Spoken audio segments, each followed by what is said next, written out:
காலத்தை வென்ற கதைகள் மீண்டும் உங்களுக்காக உங்கள் ஸ்டோரிஸ் வித் செல்வி சேனலில் உங்களுடன் தாமரை செல்வி.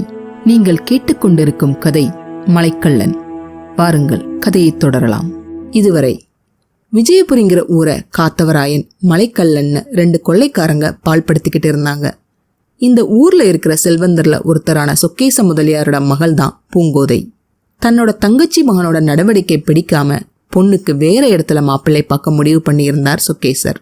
மாப்பிள்ளை வீட்டாரை கூட்டிட்டு வர்றதுக்காக பக்கத்து ஊருக்கு போயிருந்தார் சொக்கேச முதலியார். இனி சொக்கேசர் பூங்கோதைக்கு மாப்பிள்ளை பார்க்க போனது வீரராஜனுக்கு சுத்தமா பிடிக்கல. தன்ன மாதிரி ஒரு நல்ல மாப்பிள்ளை இருக்க எதுக்கு வெளியே மாப்பிள்ளை தேடி போகணும்?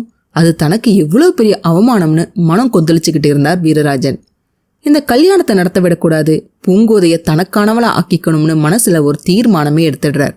அவரோட இந்த அக்கிரம செயலுக்கு துணையா இருந்தது யார் தெரியுமா? காத்தவராயன். ஆமா, விஜயபுரிய ஆட்டி படைச்ச கொள்ளைக்காரர்கள்ல ஒருத்தனான காத்தவராயனே தான். அவனை விட்டு பூங்கோதைய தூக்கிட்டு வர ஏற்பாடு பண்ணியிருந்தார் வீரராஜன். சொக்கேசர் ஊருக்கு போயிருந்த சமயத்தை பயன்படுத்தி பூங்கோதைய அடுத்த நாள் தூக்கிட்டு வந்துடலாம்னு முடிவு பண்ணி அதுக்கான ஏற்பாடு பண்ணியிருந்தாங்க வீரராஜனும் காத்தவராயனும். ஆனா இப்படி இவங்க பிளான் பண்றத சுவர் ஏறி குதிச்ச ஒரு ஆள் ஒளிஞ்சு நின்று கேட்டுட்டு அவங்க பார்வையில படாம போயிடுறான்.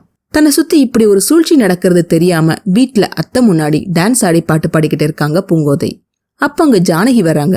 வீரராஜனை எத்தனையோ தடவை பார்க்க போயும் அவரை பார்க்க முடியாம போக காமாட்சி அம்மாள் கிட்ட சொல்லி தன்னோட வாழ்க்கையை காப்பாத்த வந்திருந்தாங்க ஜானகி. இந்த கதையெல்லாம் கேட்ட பூங்கோதை ஜானகி கிட்ட, அந்த ஆளை ஏமா நம்புன? ஆனாலும் நீ நினைச்சா அவரை மாத்திடலான்னு நம்பிக்கை கொடுக்க காமாட்சி அம்மாளும் வீரராஜனுக்கு சொக்கேசரை விட்டு புத்திமதி சொல்றேன்னு சொல்லி அனுப்பி வைக்கிறாங்க. சரி, கொள்ளையும் கொலையுமா இருக்கே, இதை தட்டி கேட்க யாரும் இல்லையான்னு தானே கேக்குறீங்க? விஜயபுரியில போலீஸ் ஸ்டேஷனும் இருந்தது, அங்க போலீஸும் இருந்தது. ஆனா என்ன, அங்க இருந்த இன்ஸ்பெக்டர் இந்த கேஸை எல்லாம் க்ளோஸ் பண்ண முடியாம ஓடியே போயிட்டார்.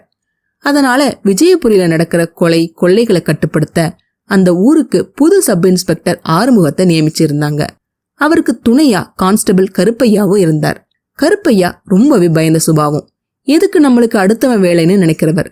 ஆனா சப் இன்ஸ்பெக்டர் ஆறுமுகம் அப்படி இல்ல. எப்படியாவது இந்த கேஸ்களை எல்லாம் க்ளோஸ் பண்ணிடணும்னு ஒரு முடிவோட வேலை பார்த்துக்கிட்டு இருந்தார் அவர். இந்த போலீஸ் வீரராஜனோட திட்டத்துல இருந்து பூங்கோதையை காப்பாத்திடுமா, இல்ல எப்பவும் போல கதை முடிஞ்ச பிறகுதான் போலீஸ் வருமா? அப்படின்னா பூங்கோதையோட நிலைமை என்ன? அவங்கள யார் காப்பாத்துவா? தெரிஞ்சுக்க அடுத்த பகுதிகளை தவறாம பாருங்க. இந்த பதிவு உங்களுக்கு பிடிச்சிருந்ததுன்னா லைக் பண்ணுங்க, ஷேர் பண்ணுங்க, சப்ஸ்கிரைப் பண்ணுங்க. நான் போடுற வீடியோஸ் உடனுக்குடன் உங்களுக்கு தெரிஞ்சுக்கிறதுக்காக நோட்டிபிகேஷன் பெல்லையும் கிளிக் பண்ணுங்க. என்னங்க கதை சுவாரஸ்யமா போயிட்டு இருக்கா? இந்த கதையை பத்தியான உங்க கருத்துக்களை தவறாம என்னோட ஷேர் பண்ணுங்க.